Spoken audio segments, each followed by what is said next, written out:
David Kenani Maraga is a name that will be forever etched in the minds of millions of Kenyans after his Solomonic moment in 2017 general election. Maraga's tenure was characterized largely by a bitter working affair with the executive, since he annulled the win of President Uhuru Kenyatta. But the David who dared the Goliath executive remains unapologetic about his landmark ruling even in retirement.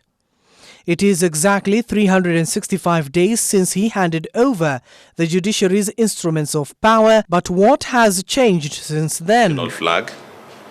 So a year after him resigning, or rather retiring, that's the word, Parliament is yet to be dissolved. Yes. A year after his retirement, the court orders have still not been observed. A year after his retirement, the judiciary is still fighting to be independent. And you see, this is because the judiciary fund that is anchored in law has never been actualized to date. I think what Chief Justice Martha Koome has done is to reduce the bad blood between the executive and the judiciary. In every government, in every context, society like Kenya, it is very important for the three arms of government, Parliament, the executive and judiciary, to work, not necessarily together, but in harmony in ensuring that they each deliver in their mandate.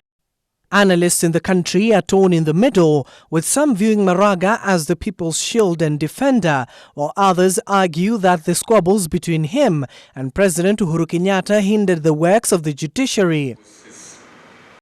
Generally, if you look at the 1 year since Maraga has left, we've had a little, I would say, less infighting between the executive and the judiciary, more of how Koome approaches their issues with the executive than the Maraga time. It was the Maraga time that we would see the judiciary fund, the judiciary budget being cut into half. We've not experienced that with Koome. She has a way of fine-tuning everyone that she gets away with what she needs. He's talked about the lack of the budgetary cuts under the current CJ. But you know, there is a saying that says whoever pays the piper calls the tune. In our context, the current Chief Justice Martha Koome has not had it easy, with President Uhuru Kenyatta trading his guns on the judiciary over the contentious BBI bill that was declared unconstitutional by the High Court and the Court of Appeal. However, the Koome-led bench is set to sit next week to hear the case and hammer the final nail on the coffin of the said bill come April.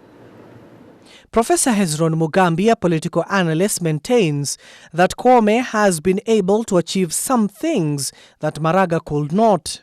At that time when Chief Justice Maraga was there was a lot of bad blood and things seem not to be moving. You have seen the appointment of judges who after Chief Justice Martha Koome came in has happened. The 6 judges, the issue has been in court on and off, so we'll dare to see what happens. But at least we've seen the expansion or the addition of the additional judges, and we are seeing more coming up. And we hope that that cooperation, not in subordination, not that, you know, the judiciary will be subordinated to the executive, but ensuring that there's that dispensation of justice by ensuring that the two arms collaborate. Be that as it may, 8 months from now, Koome will likely find herself in the same limelight as her predecessors come August 9th poll, where there is a likelihood that she will have to tackle a presidential election petition if brought before the apex court. Whatever judgment she makes during the presidential election, whether she nullifies or supports, there will always be an aggrieved party.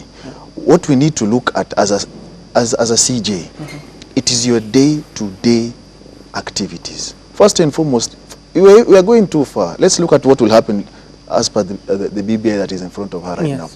And I will tell you here, you can quote me when it comes, that Koome might not, there's a big likelihood that she will nullify the election that comes. Abdiaziz, Hashim, Ebru TV.